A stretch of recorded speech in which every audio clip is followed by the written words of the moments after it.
isn't it a terrible thing that we now live in a society where the only way that things get done is in the private sector? That's an academic debate for academics, but like we're losing time. The sort of burn it all down approach is not tenable. But the I'm going to build something and I'm going to show you that it works and you're going to come see it, that is a success story. And we're not top down telling our best technologists what they are going to build and how they're going to build it. We are letting private competition and we are letting private enterprise build the best companies in the world. Welcome back to Turpentine VC, a podcast where we discuss the art and science of building successful venture firms, VC to VC. For today's episode, we have Katherine Boyle.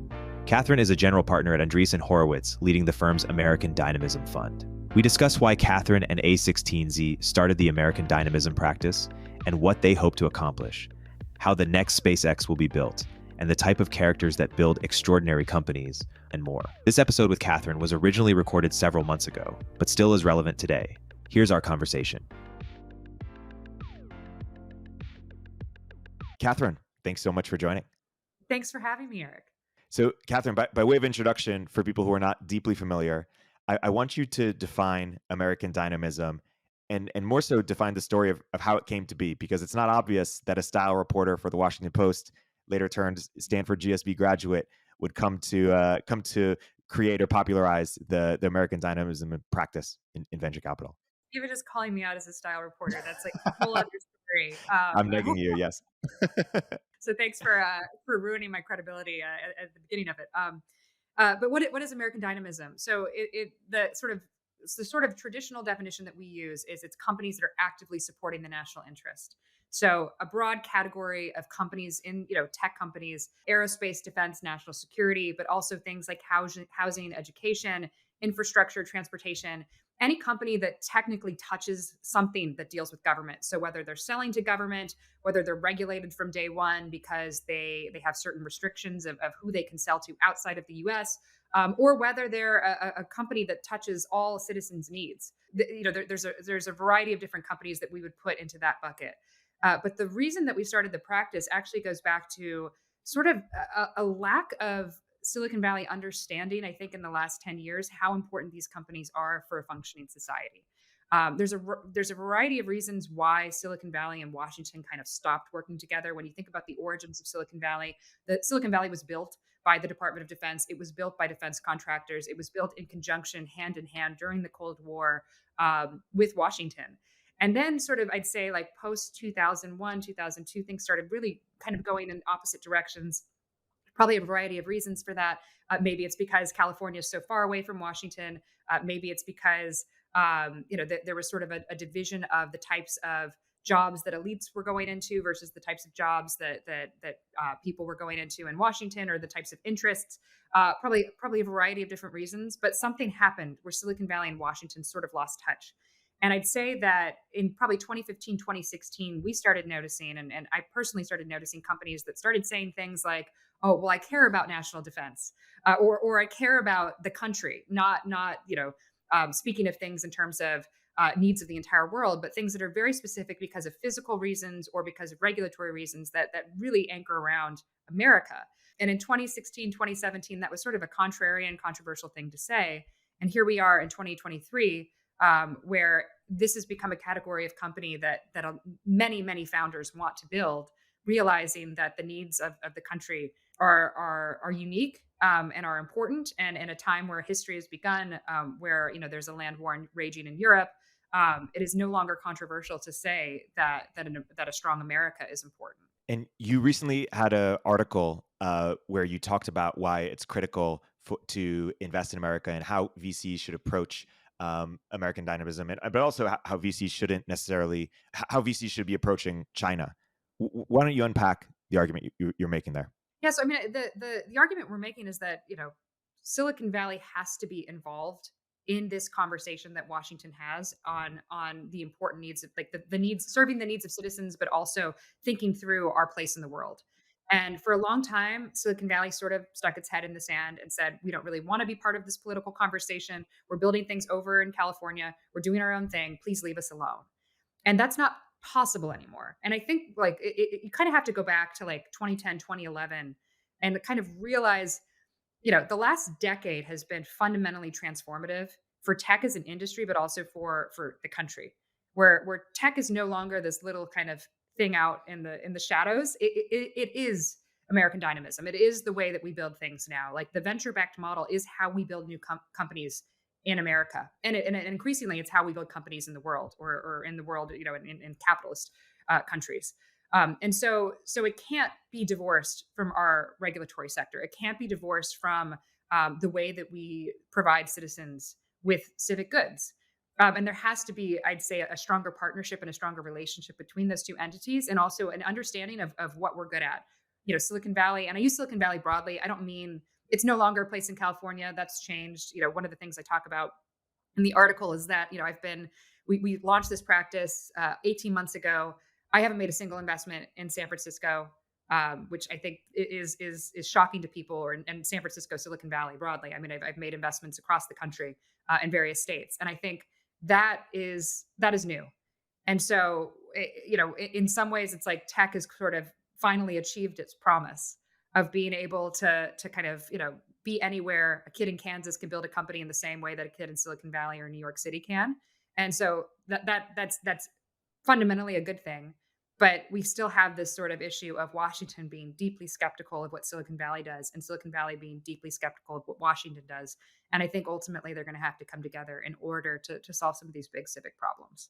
What do you say to people who say, actually, we should be working with China and being much more collaborative, and maybe we can convert them into an ally? More the carrot versus the stick approach. Yeah, so I think that was what we tried 10 years ago.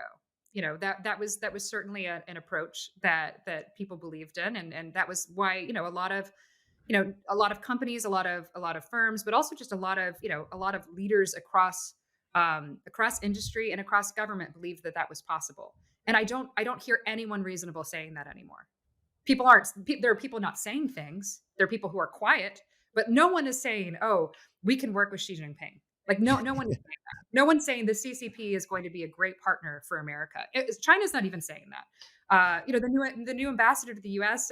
Spoke publicly yesterday to American citizens, and it was probably the most flamboyant and sort of hardcore message to Americans. Like we're not like we're sort of the ship has sailed on sort of that philosophy, and I think everyone kind of realizes that. But I do also think, like, American dynamism isn't just about sort of the relationship that we have with other nations, the relationship with China, or defense. Like American dynamism is fundamentally about, like, how do we improve America? How do we stop stagnation? How do we solve the problems that we all know exist? Things like housing, things like access to education, access to good education that actually helps you get a job. How do we use technology to solve these core problems, knowing that there are unique reasons why we have these problems in America that don't necessarily translate to other countries. They could translate to other countries and to allied nations as well. But I think it's really sort of a put your head down and sort of how will we solve these problems that are unique to us from first principles. And the exciting thing is the founders that we've worked with, that message really resonates. And it's not a message that we necessarily like came up with. It's a message that we were hearing constantly from founders, particularly post COVID. And it feels like now is, we're at the early end of a 10, 20, 30 year sort of story of people really using technology to solve these core issues for their communities. Those are easy to get behind. But over the past few decades, people have used the term national interest to justify foreign interventions in the name of exporting democracy. So, what's the American dynamism perspective on foreign policy, or what it means to think about the national interest outside of the U.S.? Well, it's interesting because we like to say we don't have a State Department at Andreessen Horowitz. Like we're not trying to craft foreign policy like that. Like it's sort of like leave unto Caesar what is Caesar's. Like the government will do what it wants with that, and they should. The government's really good at making laws. Government's really good at representing the citizens and crafting foreign policy. I actually think the big problem we got into, Silicon Valley got into 10 years ago, was thinking that we could craft our own foreign policy and that we could work with various countries and do certain things that the US government didn't necessarily like. And now we're sort of realizing that that's not possible. The thing about American dynamism is that it is deeply focused on founders who ultimately want to solve problems for their communities and want to focus on things that are affecting them that they see firsthand. And so, it looks different than a lot of other practices or a lot of other categories of technology for that reason. Like we've invested in multiple veterans who've served their country, who've come back and said, you know what, I really would have liked to have when I was at war. Or, we've invested in former FBI agents who have built software products because they weren't using software; they were using thumb drives when communicating with large companies that that that are building the software of the future. So the types of companies that we're investing in are really there's specific problems that people have experienced as they've worked for government or as they've served their country or as they've been in their community saying, why doesn't this exist? And they're solving it, and they're solving it in different regions than before. They're solving it in different ways than before. Oftentimes they're tied to the physical world, which is a huge part of this. For a very long time, investors in Silicon Valley didn't like hardware. They didn't like investing in things that were tied to physical, physical constraints. And I'd say like that has been appended. Like that's now no longer an existing meme. So some people hear your response and say, yeah, Silicon Valley and DC have disentangled. And what we need to do is get Silicon Valley talent in DC. And there have been these organizations to try to get people to work for government with kind of middling success or mixed results. Why is that the wrong approach, or why is that the wrong framing for the problem? So I don't necessarily think it's the wrong approach. I actually think we need a more a more technical workforce in government. That's actually one of the reasons why I'm excited about the trend line showing that the vast majority of young people going into colleges now are doing more technical degrees. We need those people to go work in Washington in the bureaucracy and have an understanding of how technology works. So I am all for sort of these tech transfers between, East and West and kind of bringing that together. But it's not going to be how we build the next SpaceX. The next SpaceX will be built by people who are, radically convinced that their view of the future and of their methodology for building is going to result in a massive company and a massive sea change in how how a sector is built. And we know what that looks like in Silicon Valley. There's a certain type of profile that builds these extraordinary companies. They're a little quirky. They're very serious. They're seen as off, as we've talked about in the past, Erik. They're seen as very off in terms of they're not normal people. And they're able to corral a group of misfits together that have both technical and just superhuman abilities in terms of how they build and how fast they move around a mission to build an extraordinary company. And that's all. Like we've done that in America for a very long time. Like that's how we build. Yes, there are examples in your previous generations of when the government has been able to put massive amounts of money to work around a key mission. We haven't done that recently. In my lifetime, we haven't done that.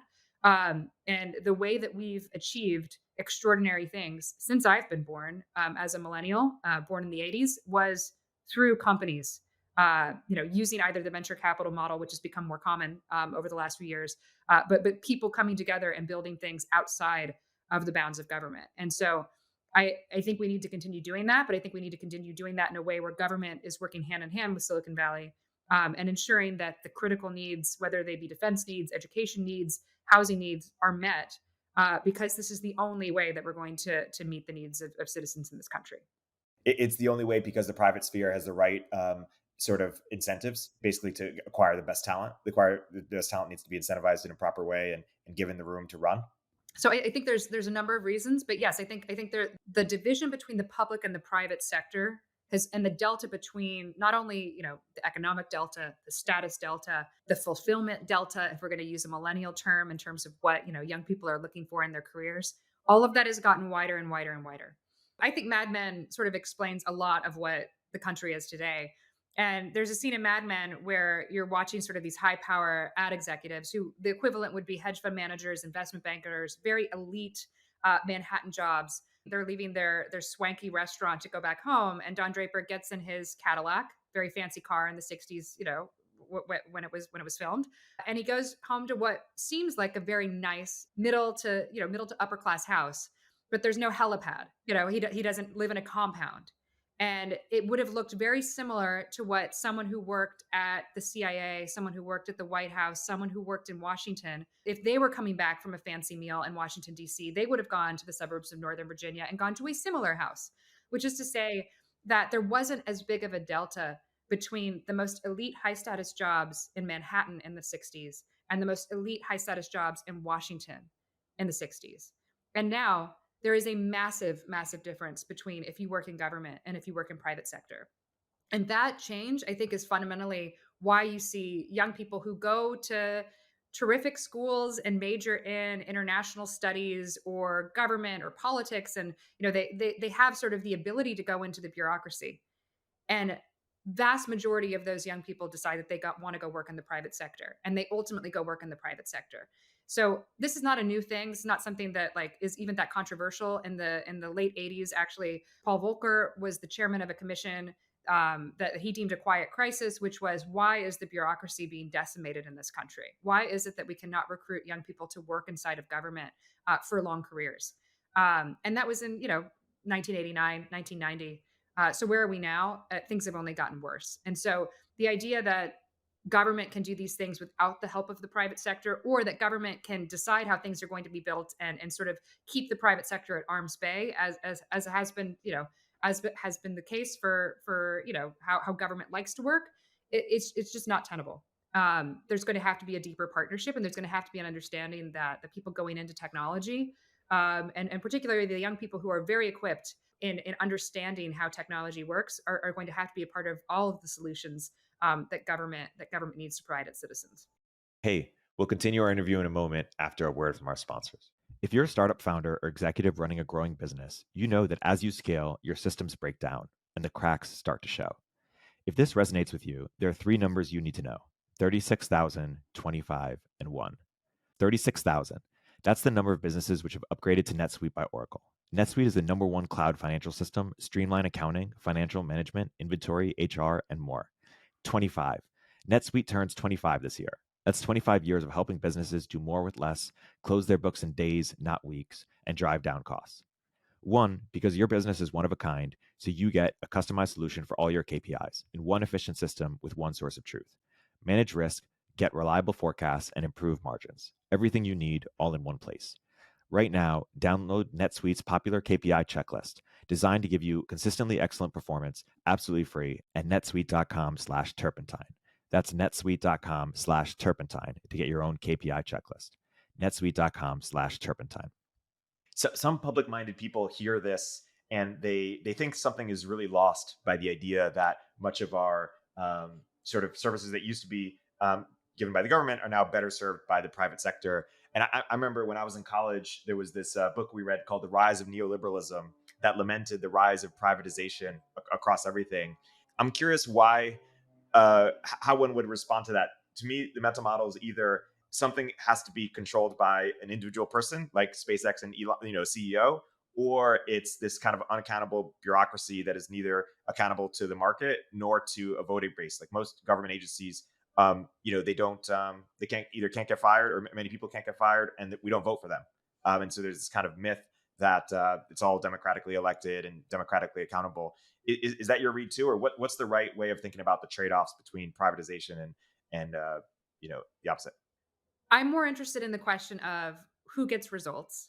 So I think a lot of the people who are most focused on who has the power in that situation, it's a very academic question. It's something that people like debate. Washington's always very interested in who has the power, and that's sort of, I'd say sort of a feature or a way that Washington thinks. But like the thing that most citizens care about is, am I getting these services delivered on time? But that's what people care about. Like, and so part of the reason why tech has such a high favorability rating, if you look at all of the Pew polls on what do you think about various companies, and sort of how do you interface with technology, by and large most Americans love technology because it means that their packages are delivered faster. People love 24-hour shipping. It means that they're getting great content delivered to their phones. It means that they can keep in touch with their grandkids. Like, people love these magical experiences. And I think, there is a conversation to be had of how government and tech work together. That is important. I'm not diminishing it. But in terms of, arguing, well, who should be making the decisions? Or isn't it a terrible thing that we now live in a society where the only way that things get done is in the private sector? It's like, that's an academic debate for academics, but like, we're losing time. Like, people really want to solve these problems. And these are problems that get worse by the day. So, I think that's a less interesting question than the how question of like, how do we solve these in the least amount of time to make sure that the most people benefit from technological innovation in these categories? Education is a fascinating sector to look at this problem with, because and we've in both invested in a company that enables school choice, but education is a sector that largely hasn't had a lot of private sector innovation because it's been disallowed in the name of sort of like broader societal flourishing or sort of equity, and yet the education system is so broken on so many levels, and yet innovation has just been slower than we wanted the past couple decades. There's so many different ways to look at education, whether we're talking about higher education, whether we're talking about vocational education, whether we're talking about, the COVID sort of raised the concern of early childhood education, which is totally different than even sort of elementary education. I mean, these are various stages in life where things have completely broken down. You mentioned education savings accounts in a company that we're both investors in, Odyssey. I do think that COVID woke people up, and people now, particularly parents, now recognize that the sort of promise of, well, I went to a public school or I went to a parochial school and had a great education and didn't have to think much about it, and I just went to the school that was closest to me. That is just not a privilege that parents have today. They have to think through, how am I actually going to be active participants in my child's education, just given the degradation of education broadly in this country. Particularly because, and I think this is something that's often left out of the discourse, you know, elementary education in this country was developed in the late 19th century. The focus was on literacy. The focus was on, can we make sure that the vast majority of Americans in this country can read? Not like read Kant, but just like read normal things. And it actually was very successful. Like getting a country to be literate was, in the late 19th century, like it was a successful methodology. But we now live in the 21st century, where a couple months ago, the world kind of woke up to the idea that, like, the world that we previously lived in before widely available artificial intelligence, like the world is now different, and it will look different going forward, and how people interface with intelligent systems will look different as well. And so the idea that we need to have the exact same curriculum that our grandparents had in elementary school, and that we have to have the exact same curriculum that our parents or grandparents had, because this is how teachers have been educated and this is how they like educating their students. There needs to be a broader conversation of how we are going to change education for the 21st century, and we've never had that happen. It started with COVID out of necessity, but I actually think now we're going to have sort of the technological sea change that's going to cause people to say, this is not how we should be educating kids. The subjects, the division of subjects, the methodology of learning, that is for a bygone era, and it has been for a bygone era for a long time. So I'm hopeful that there will be, changes in that regard. You mentioned that it's very difficult to make changes on any type of education, particularly elementary education.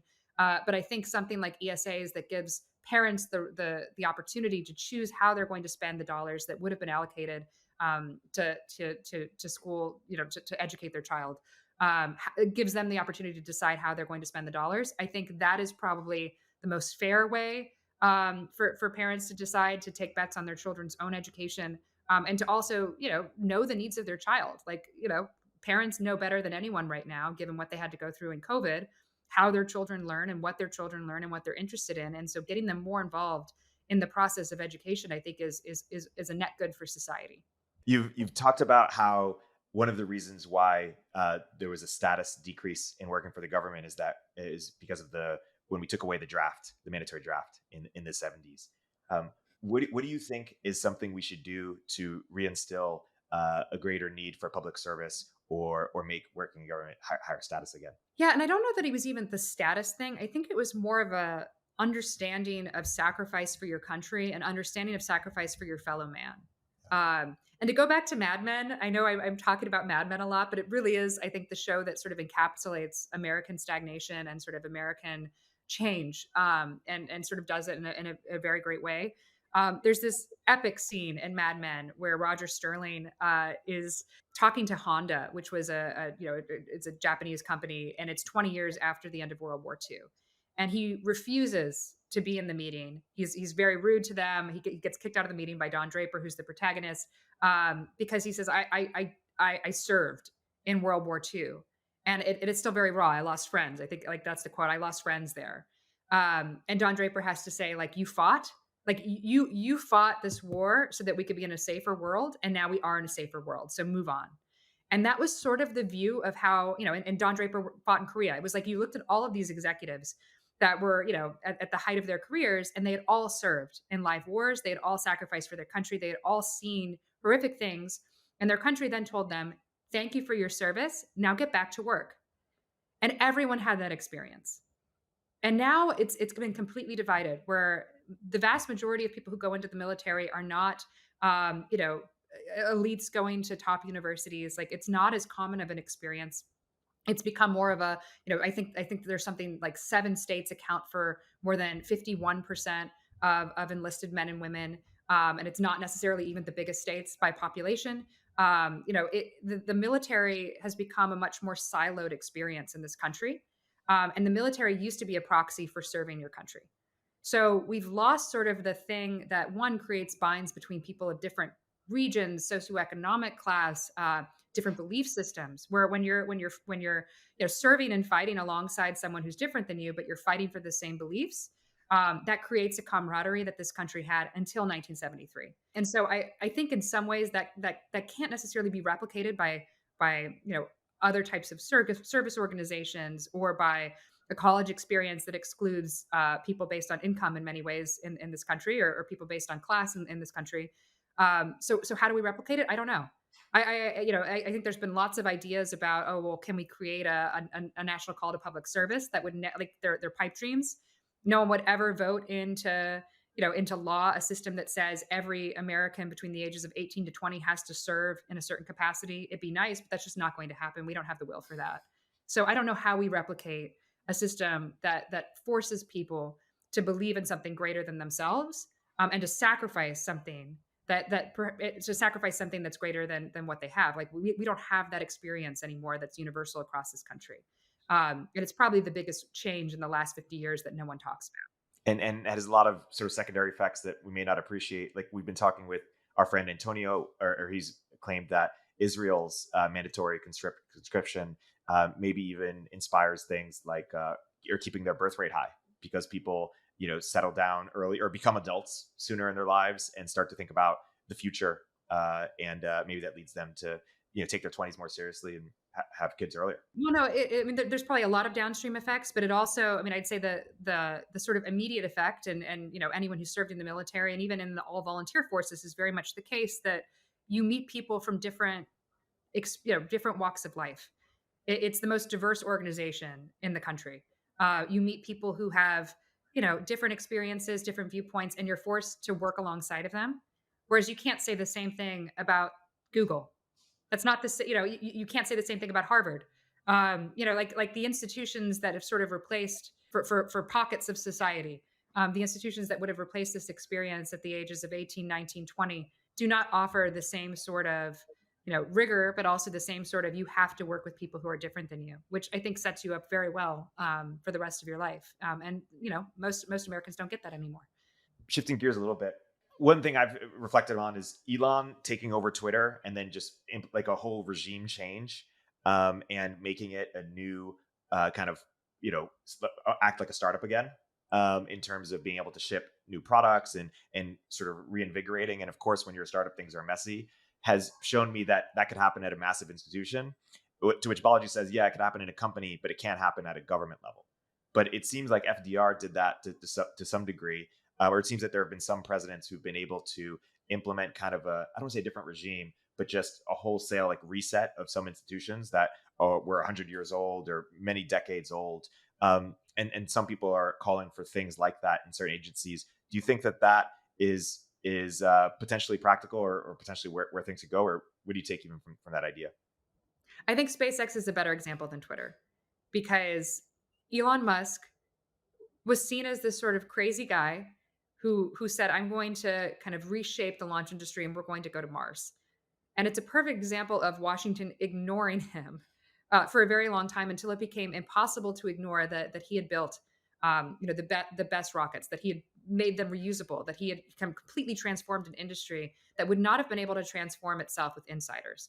And I'd say actually that is the best example of an American dynamism story, an American dynamism spirit, where you don't have to, like the sort of burn it all down approach is not tenable. But the I'm going to build something and I'm going to show you that it works and you're going to come see it. And ultimately then you are going to work hand in hand with me on these problems. Like that is a success story. And it's a success story not only for the private sector and for companies like SpaceX, it's a success story for the American government, and one that should be touted across the world. Look at what we were able to build. Look at the look at the companies that we've been able to foster, and look at how we're now working hand in hand. And we're not the CCP. We're not top down telling our best technologists what they are going to build and how they're going to build it. We are letting private competition and we are letting private enterprise build the best companies in the world. And so I actually think there's many success stories. There's going to be many more success stories because SpaceX has been so successful, because companies like Anduril in the defense space are following in their wake. But I don't think that it's we need to burn everything down and not and sort of uh, exit what we've built because some things aren't working. To that end, we're certainly not China, and we do things differently. But one thing you said we can learn from them is how close their private and public sector works together on some of the most important problems. Why don't you say more about exactly what we should do that reminds you of what they do? Sure. So, I mean, I think the DoD is probably the place where we have the best. I'd say technology has the best relationships because there is a procurement regime. There always has been a standing defense industrial base that is supposed to work with hand in hand with the Department of Defense. So there is sort of laws that have already been built. Yes, there are companies that have been around 100 years that get 40%. There's 5 companies that get 40% of the procurement budget every year, which is sort of insane, given how old they are and given that they aren't sort of modernized in terms of their approach. But there is at least a methodology for procuring technology.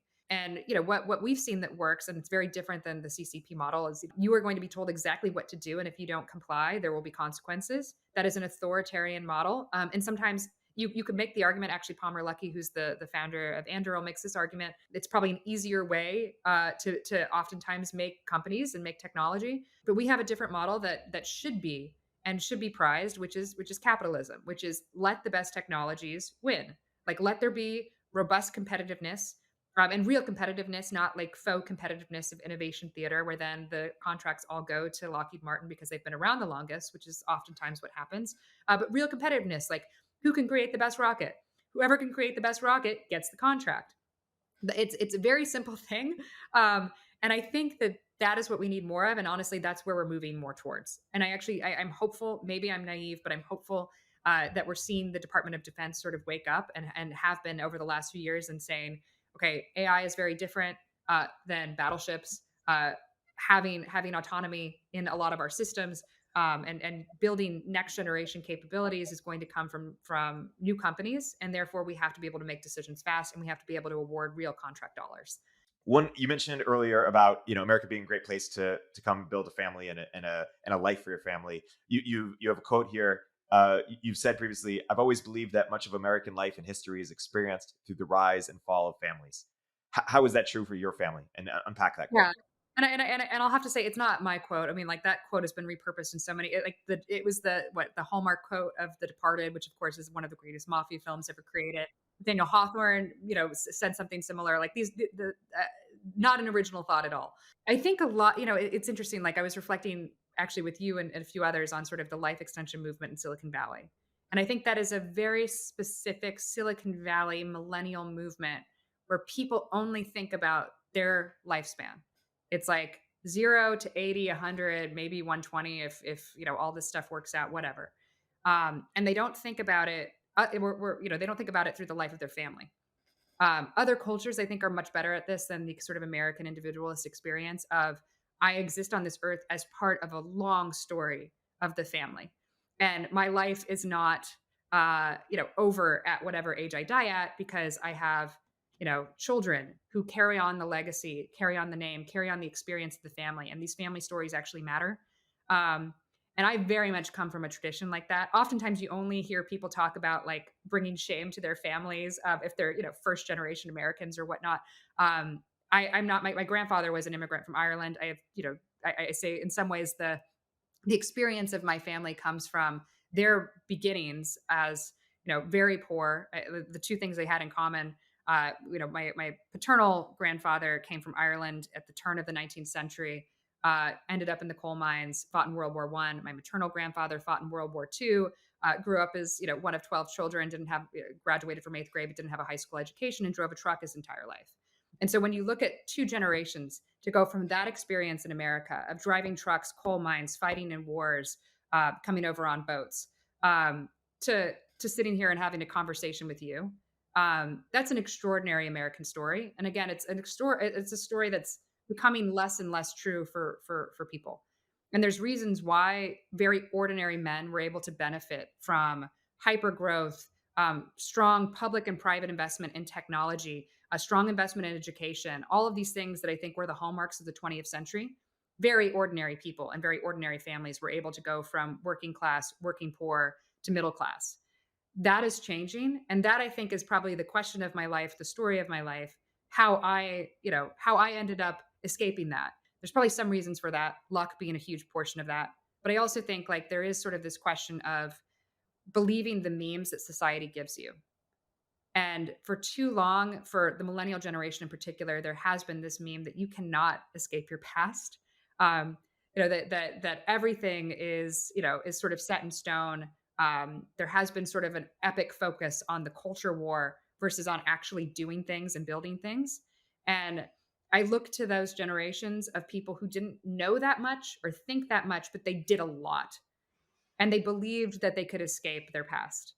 And I think that meme is really powerful and important, and it's one that we have to kind of reignite as a society, that you can escape and that you can kind of carry on and better yourselves versus what your parents had or what the previous generation had, and see that sort of betterment as a success story in and of itself versus like, oh, well, where am I in my individualist life? This little like thing that is such a kind of tiny moment in time. So that's sort of a convoluted way of saying that I think the family is far more important than the individual, and that it's an institution that's understudied, under underutilized in many ways, and that the status of it, or people seeing it as something that can help them achieve what their goals are in life. That's sort of been memed out of the story of why it's so important. So much of society seems more so than it was a few decades ago, kind of anti-family, or less excited about the family, or anti-parent, less excited about parenting, or being a mother even. Is that just because of the rise of the celebration of the individual? The sort of, everyone's got this trauma they've got to work through, and the work is never done, and they just have to do that work, and that's an individual task? Or what's your kind of broad assessment as to why the rise of anti-family, or anti-parenting like sentiment in the culture? So that's a huge portion. I think of it, like you and I've talked about, Triumph of the Therapeutic and sort of books that have said, there was this movement of looking outward. And I think it goes back to the conversation we just had about the draft and public service. But, there used to be sort of this society had expectations of you, and there was suffering, there was sacrifice, and it was sort of outside of the bounds of your control. And that sort of shifted. And when it shifted, there's arguments about when it shifted, but this sort of movement towards we are going to look inward and we're going to look for fulfillment in ourselves. That's sort of a modern American conception. It's not, I think people often talk about sort of the individualist American sort of sentiment. That I think it's different. I think it's a variation on that theme, but it's more, I'm going to look inside myself. I'm going to know myself. I'm going to focus on trauma, focus on the things that have happened in my history, and that's going to be sort of the unique sort of identity that I put forth to the world. I don't think that's been a very helpful philosophy in terms of building things. In terms of being an interesting person, like having stories, being really focused on yourself, maybe, but like it hasn't actually helped people achieve more than their grandparents achieved. I've heard it be described as the difference from honor culture to dignity culture, whereas honor culture is much more external, and are you serving your family and your community, and your society, and dignity culture is kind of, are you being recognized in the way that you want to be recognized, right? Like participation trophies. So you mentioned this as sort of a kind of not you mentioned this as somewhat of a distortion of an American value, but you also, I believe, read a bit about how there was some influence from Vienna on this this worldview. Is there anything worth sharing about what that influence was? I recently mentioned I had a hard time getting a job out of college, actually out of my master's program. I did everything wrong in my 20s. That's a longer story, but I didn't have any skills. I graduated into the Great Recession, and my first job was actually au pair. I was a nanny, and it's so funny because it's like it's not something that comes up in my current line of work, but I learned a lot from taking care of children when I was 23, 24. And I did it in Vienna. It was one of these things where it's like I can either sit at home or I can do grunt work. I'm a huge believer in grunt work. I think not enough young people do grunt work, and sort of understand that not everything is a salary job with healthcare. That sometimes you have to work. Like not everyone has that experience. I was really fortunate in looking back to have that experience at the time.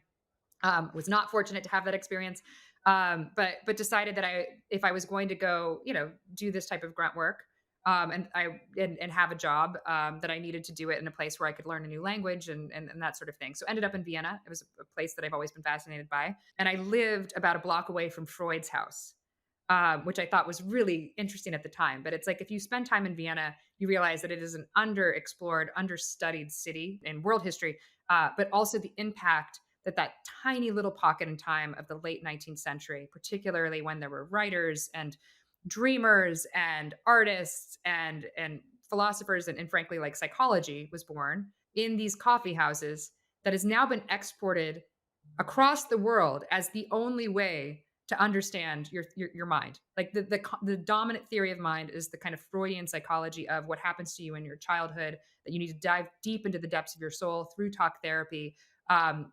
This was seen as an extremist philosophy in the 19th century, and sort of the experiments that were done. And it's like living next to Freud's house. I went to the museum a lot. The experiments that were done on what were known as hysterical women at the time, hysterical rich women, were frankly very cruel. A lot of the kind of history around sort of how this kind of practice developed is actually quite raw and quite cruel. And so my experience in Vienna was sort of seeing this kind of niche pocket of history having this extraordinary impact on American society, when there's a whole other sort of theory of mind and many other theories of mind that could have taken kind of precedent. And so that's a question that I have. I don't have an answer to it as to why some sort of very extremist doctors in a very precarious time in a city that was going through tremendous change in advance of World War One, why that is now the dominant sort of way that the Western world views views our story. I don't know. I don't know if you have an answer. Mark Andreessen has this quote he said publicly about how capitalism absorbs dissent and like converts it into a luxury good or something. And I wonder if there's something applicable here where, to the extent that Freud is like or this idea is like the satisfaction of one's desires, and capitalism in some ways is about the satisfaction of one's desires. And, maybe with a, more, if society has a bunch of religion, or religious fabric or certain traditions that kind of channel desires or suppress certain desires, that can work. But when that kind of erodes over time, or gets muted among a certain elite class or a certain class, and it's all you have is the satisfaction of desires, and individualism is very sort of simpatico with that. Maybe it works in conjunction with our modern economy and our lack of sort of shared religious fabric. Yeah, I don't know. I mean, my view is that memes are powerful, and part of me is like, Freud must have been the best at making memes, because you had Adler at the same time. And if people haven't read the Courage to Be Disliked, it's a great book on what could have been a totally different philosophy of how to overcome things like anxiety, how to overcome things like family history, or family trauma, but operating in the exact same time. You often think about, like, we're living in a time where a lot of the most powerful and most interesting technologists all know each other. And 200 years from now, many of them will be forgotten. And some of their theories will be 100% dominant in terms of how people view how technology should be built. We don't know who those people will be. And you could say the same thing about kind of, 19th century Vienna, where there were a lot of different philosophers and psychologists and doctors and people practicing and writers. And some of those theories turned into memes like everyone needs to go to therapy, which is a Freudian meme. But Adler must have been really terrible at marketing his ideas. Like that's sort of my takeaway is that like there were lots of people operating at the same time, but some of them were good marketers. And what would have been if we had gone with the exact opposite theory, which, the Adlerian theory is it doesn't matter what happened to you in your childhood, that you every day is a new day. Like focus on the future, don't focus on the past. Actually, don't dig deep into your past because there's nothing you can do about it. And I do think that for a while that was sort of the dominant American philosophy. People came here from other countries to forget about the horrors of what had happened to them and their families. And it was, we're going to build something new. We're going to hit the frontier and we're only going to go forward because the past was so horrific. That is not the culture that we have now. Yeah. We've also talked about two books that kind of describe the different poles here. One is The Body Keeps the Score, and sort of discovering, trauma you didn't even know you had, this kind of thing. And then the other is The Mind is Flat, which is a lot of the trauma is invented and reified by us, like continuing to believe it exists, and a lot more is up to us than we think. And those are both kind of physiological books about how the body works that say and imply very, very different things. You don't wanna talk about my nannying experience? Your nanny Teasing. experience? I'm teasing. Well, I too believe in grunt work. I was a manager for the men's basketball team at University of Michigan, and also at IMG Academy, and that was my first job after college as well. And that was a glorified water boy and rebounder, and just full on bitch work. Like the players didn't even know my name. Like I as well not existed. But I never worked harder in my life. And there's just something about just like being on the total bottom and just 100% grinding, and that is just really inspiring and edifying and codifying and formative. And so Why did you choose to do that? Like, I actually think this is probably one of the biggest problems with our generation is very few people like, I love asking people if they ever waitressed. Like, I waitressed in college. Like, did you do that? Why did you do it? Did you do it because it seemed like a fun job? Did you do it because you had to do it? What did you learn from it? Like, those are questions that oftentimes don't come up in interview situations, but they tell you a lot about people. If you've worked physical labor, if you as you said, if you've been at the bottom where people don't know your name, or where people see you as a shadow, that can be it can light a fire under you. It can teach you a lot about how society works, can teach you how to work with different types of people, to serve people who think they're better than you. Um, I I think those experiences sadly are being siloed for various parts of the population, and for the people that we interact with in elite culture, oftentimes they haven't had those experiences. Whereas 50 years ago, it's like it matters that Jeff Bezos worked at McDonald's when he was in high school, but how many CEOs have that experience now? no, it's fascinating, this idea of earning your stripes. It's a sacrifice. Going back to our sacrifice portion of and even service to some degree. Related to that, we were talking about anti-family, anti-motherhood. Life is tough for the lower class men these days. 40% of men go to college, as opposed to 60% of women, and much of manual labor has been either automated or outsourced. Now you hopefully are bringing back some of these jobs to the U.S. But how do we think about, and then that's separate from sort of the values shift from some traditional masculine values that used to be celebrated to now them expecting to be more feminine, or shun some of their masculine values. Some of them are even demonized in certain ways. How do we think about restoring dignity and opportunity for sort of the median or lower class men going forward? How do you think about that? It's a really good question. I think there's many compounding factors. We're now in a place where I think it's now majority of the workforce is women, majority of the knowledge workforce is women, majority of college graduates. I mean, this was even 15 years ago. Majority of college graduates were women. So when they say the future is female, it's not just a catchphrase. It's very much the very people who are able to procreate in society are also the ones who are doing the vast majority of the work. That is new for history. Like that is new for like that has never been done before. So we are in the midst of a extraordinary experiment. In terms of um, in terms of the question of how do we support men, I actually think it starts earlier, which is how do we support boys? I don't think it's just men become adults and then they're not achieving. I actually think, from what I've seen, I'm the mother of two boys. The very little glimpses of this that I've seen is that like a lot of boyhood is demonized in our current education system.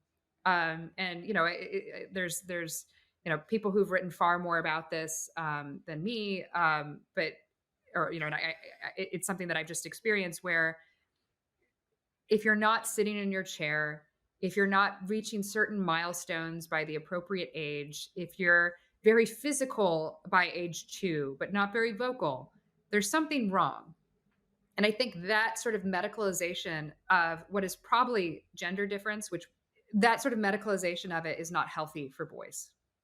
And that if it starts with the earliest of I'm in a daycare, I'm in a kindergarten where my instinct to run around because I just want to go outside and play is different than the kind of teacher's pet which was I want to sit and read a book.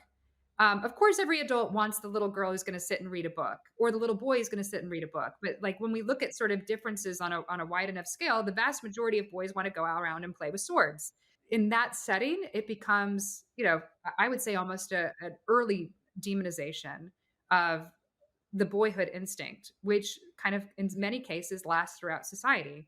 And we see this through all levels of education, where girls are performing far better than boys, where women are performing. There's a new study out actually saying that women are in the three geos of the highest earners. So New York, Los Angeles, Washington D.C. Women under the age of 30 are earning at parity or more than men. So the pay gap is actually being reduced too, which is something that should be celebrated, but also says something about sort of the way that we're educating boys, or says something about male performance.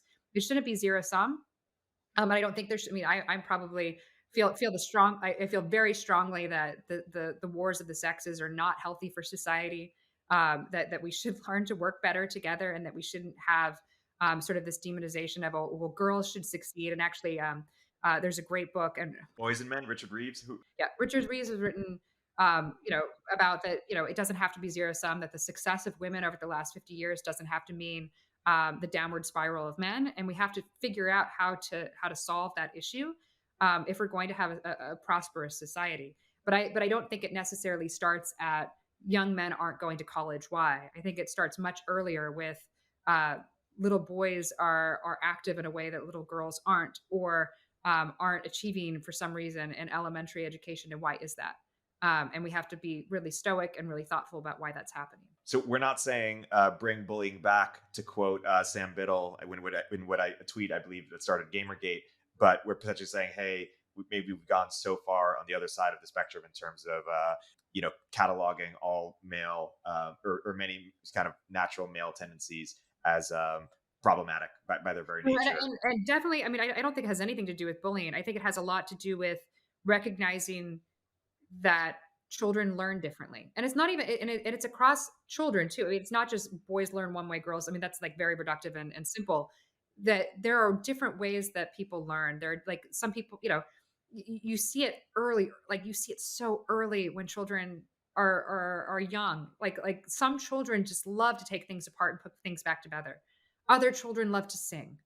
Other children, like to read books, or like to be told stories, or like to communicate with their moms and their dads. And it's like there's such a variance of how people accumulate knowledge and how people build and create things. And our current system of education really values one way of doing that. And that's often because, it's no fault of the teachers themselves. You have an overworked teacher who has 35 kids in a class, and it will be absolute chaos if they don't all sit in their chair, or if they don't sit in a circle. The only way you can see 35 kids is to put them in a circle. So it makes sense why we have the systems that we do. But the people who are losing the most are, just based on the studies, and we know this, are young boys. Like they do not thrive in those environments. And so how can we create environments that allow them to thrive so that they can be promising men who then contribute in society in the workforce? Like this is if we do not solve this problem in the next decade, there will be dramatic consequences that everyone knows about and no one wants to say. Your father-in-law, Timur Karan, popularized the idea of preference falsification. And this is the idea that people believe things but don't want to say, and this is maybe one of the areas. I mean, the irony to quote Larry Summers or paraphrase, where he talked about how males are higher variance and that they do the best in society. They're Fortune 500 CEOs, the majority of them, but also the worst in society. And the irony is that that Fortune 500, CEO level will probably continue to be majority men, even if it decreases. But the median and lower class, college sort of rate percentage, or just their overall relative to the median and lower class women, will continue to drop or continue to get worse. And it'd be interesting to see. But people use the justification of, hey, as long as our president and Fortune 500 CEOs are men, I don't want to hear about the problems of middle class or lower class men relative to women. But it'd be interesting to see if there will be kind of a focus on equalizing that gap as well, at the median level and lower level, just like there is at the top level, but reverse gender. We oftentimes talked about family formation as imperative for children, for a lot of different reasons. Like I like saying that families are the example of economies of scale. Like if you have in this environment where it is almost impossible to raise a family on one income, if you have two incomes, for one, it allows for a better quality of life. Marriage actually does improve quality of life, like every study shows that. But it also, it's also a very civilizing force for men, and it's something that people have been very confident saying that for generations. I don't know if we can say that now, but it is very important, for a lot of different reasons in society. And so the fact that we've sort of demonized family formation, or that we've said it's not necessary, or that we say it's a choice, it doesn't necessarily have to be the backbone of society. I think there's a lot of reasons why families should be the backbones of society, not only to protect children, not only to give them more stable lives, but also because it's a civilizing force for now the sex that is ultimately going to be left behind in this current industrial revolution. Like it is imperative. So in some ways, I think we've been studying sort of family formation from a variety of different contexts, and it needs to be studied in terms of how are we going to ensure that men are supported in this new in this new era. We've talked a lot about memes in this conversation. You had a quote in an interview: "We are in a full contact, all out war with forces competing for control of our minds." I want you to unpack that, but also just the idea of what memes and culture do you think are most either misunderstood or most prominent, but we're not paying attention to their effects, because you're a student of how these memes influence culture. Nothing is innocuous these days, but like I'll give an example of one that I think is simple for people to understand and how detrimental it can be. And I wrote about it in my piece that I write for the Free Press, that it was basically about time, about one of the most reckless memes that has been delivered, particularly to the college educated, particularly to millennials and younger, is that your 20s don't matter, is that you have time. And it's one of these things that, like, I think has become more common for people to hear as lifespans have got longer, as we've sort of created this, this sort of extended adolescence where you're 18 and you're old enough to fight in a war, but you're not old enough to really think about career or to really think about what you could potentially do for society. And sort of in the piece I talk about like SBF, for example, who the media consistently referred to as a boy or a wonder kid, or someone who was really young and successful, and you're like, he's 30. He's actually in his 30s, and 30 is old. 30 is old by any stretch of the imagination. Like, even if you're just looking at what is the half life of the average American man, it's late 30s. It may be a little bit older, like 40 for women, if you're looking at siloing it by various demos. But like, I think about that a lot. I'm at my half life, midlife, but society is telling me that I am extremely young. And why is that? Like, why has that meme been delivered for me? And there's probably reasons for it. It's one is that certain generations want to hold on to power. That's like the more nefarious reading of the meme, is that like the older people are living longer, therefore they're working longer, therefore they're in charge of organizations longer, and therefore what would have been someone being at the peak of their career at 30, now that person will be at the peak of their career at 60. That's one interpretation of it. But I also think that it's an example of sort of coddling and sort of this view that you don't have to make hard choices in your life, and you certainly don't have to make hard choices in your life when you're best equipped to make hard choices, which is when you don't have children, which is when you don't have sort of the same requirements and responsibilities of someone who has people depending on them. And it's just a very dangerous thing to tell children and to tell people who are, entering adulthood. And it is by and large the thing that I hear the most often is like, okay, I'm only 25. I don't have to have my life figured out.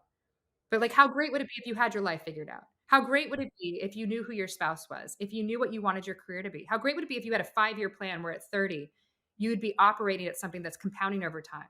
And we know this mathematically, that the sooner that your life starts compounding, the sooner you stop sort of, messing around and experiencing the world and trying new things, the sooner you make hard decisions, the better your life gets because those decisions compound. And I've heard you say, yeah, in this capacity, like in some way, diversifying is a hedge, and hedging is not how you compound. And so, and then the pushback there, they would say, hey, but picking the wrong thing, also either picking the wrong partner or picking the wrong career, could also be, the wrong thing. And given, I'm going to live longer and be healthier, like, shouldn't I take more time to really, like, I'm not just dilly dally, but really try a bunch of things and travel and experiment with new lives. So I often point to, the best executives know that that's also another fallacy, that by pushing off the decision, it doesn't make the decision any easier. Oftentimes it makes it harder, but there's some cost fallacy. The people who make the best decisions make them very fast. And when they make the wrong decision, they realize it and they reverse course.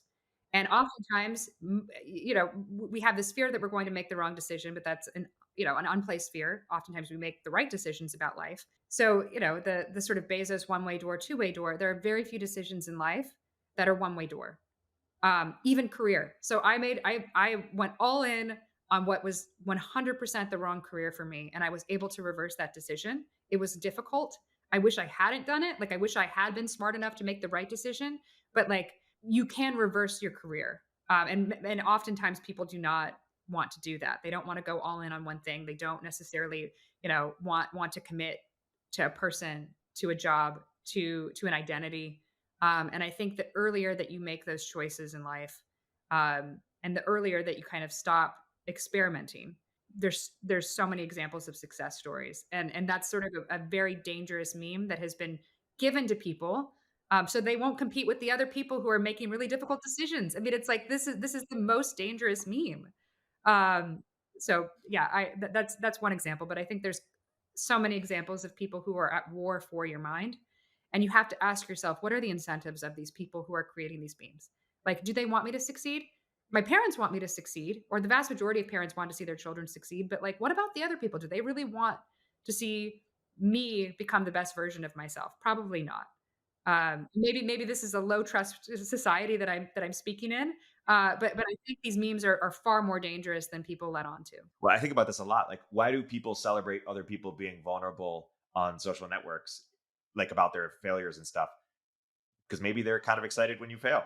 Like, maybe it makes them feel better about themselves, or they can rise up, or like, why play into this, sort of attention game for people who actually would prefer that you didn't succeed.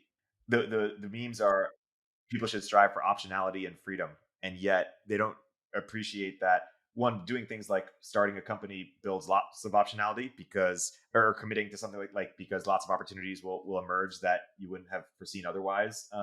And then similarly, like, pursuing things for optionality so many times, like, it will, like, if, for example, if people will go be consultants for like 10 years because they want to start a company. Well, in order to start a successful company, you might need a few tries, and plus your opportunity cost rises. To your point, like, the optionality death trap is actually, like, flawed on its own terms.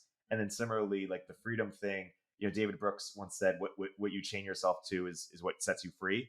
Like, once you commit to a person or a place or a project, you now are free from agonizing over what person, project, or place did you commit to, which will save a ton of brain space. We know this instinctually. Like, we actually know, and this is why society, by and large, has organized itself in these ways of making decisions at a certain point. Encouraging marriage so that you can have children, encouraging staying with a career, encouraging staying with a role, an identity in life. Um, And I think it's sort of a, in some ways, because America has become so prosperous, many more people are confronted with these questions. This used to be a question of kings and queens, of who am I, and sort of these sort of heady questions of how to spend your time. So in some ways, it is a symptom of progress and success. But we need these structures, and we need to encourage sort of structure in society so that people don't lose their minds. And I think if you look at sort of, why does it feel like why does it feel like people are losing their minds? Like, there's no one who's going to argue against that we haven't sort of, and it's like, what are the reasons for it? Well, it could be perhaps that there is no structure. It could be perhaps that there is too much choice. It could be perhaps that too many people are sort of, waiting for perfection on all dimensions of their life, instead of just making choices that are ultimately going to maybe not make them happy, but maybe make them content. um, and when we look back at previous generations, that's what they did, and things worked out. And again, I think a lot of the pressure is taken off of those decisions when you're not thinking of your life as this thing that is only you, but you're thinking of your life as one part of a long lineage of people.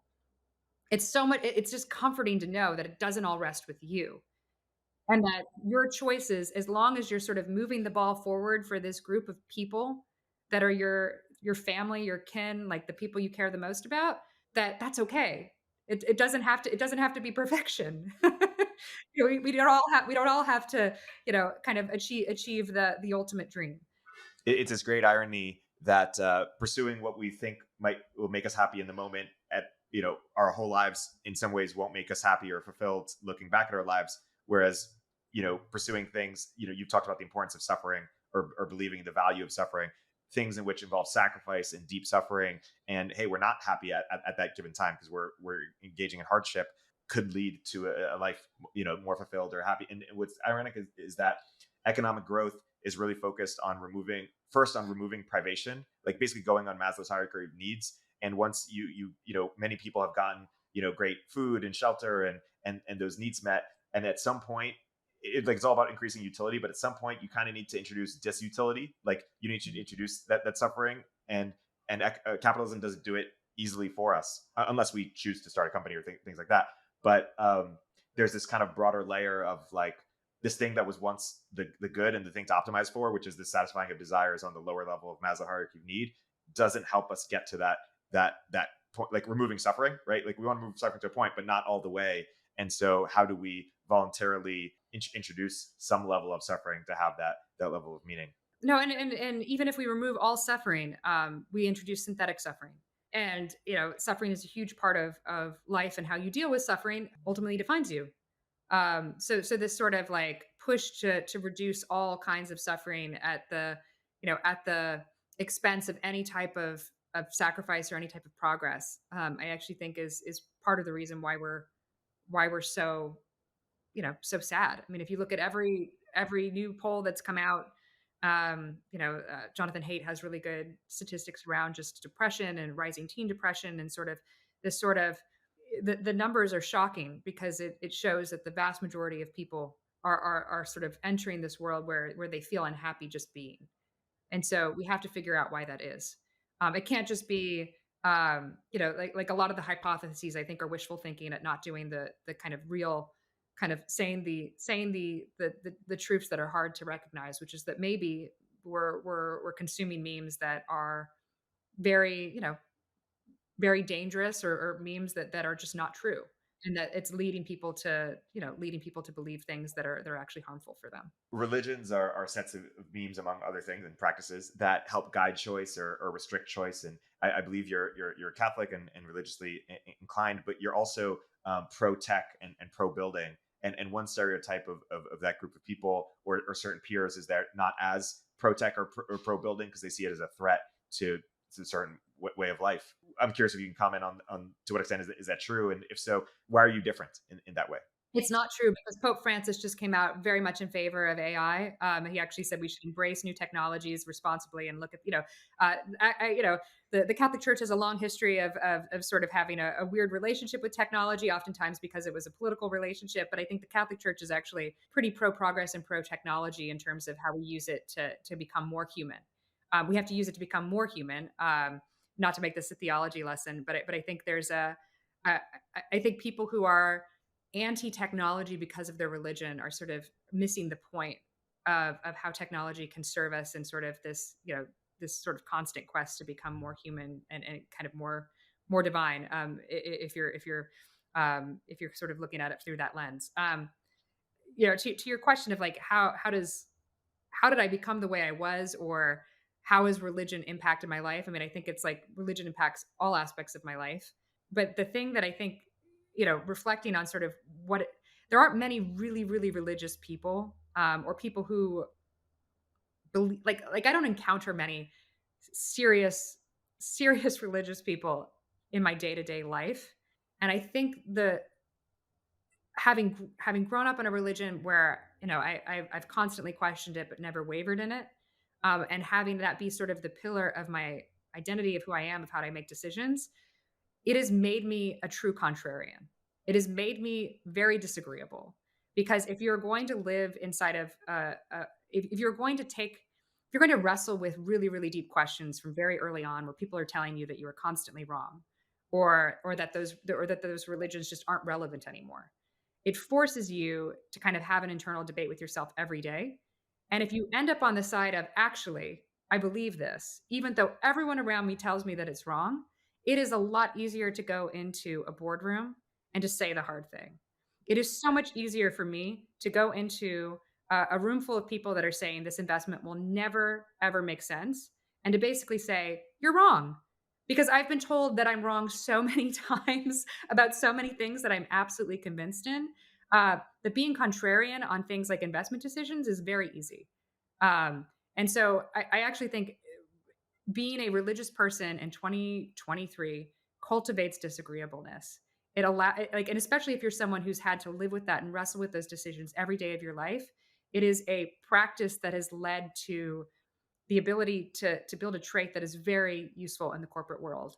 It's something we don't talk about very much. When I say like I'm not around that many religious people, I very well could be, but it doesn't come up because people don't bring it up, because it's not like part of like people kind of keep it to themselves. But I am sure that a lot of very disagreeable people either come from a tradition, maybe it's not religion, but maybe it's a cultural tradition, or maybe it's an experience where they feel so siloed from other people in their life that sort of identity has allowed them to be disagreeable in every other aspect of their life, because they know that the thing that they hold most dear to themselves is true and other people don't believe it.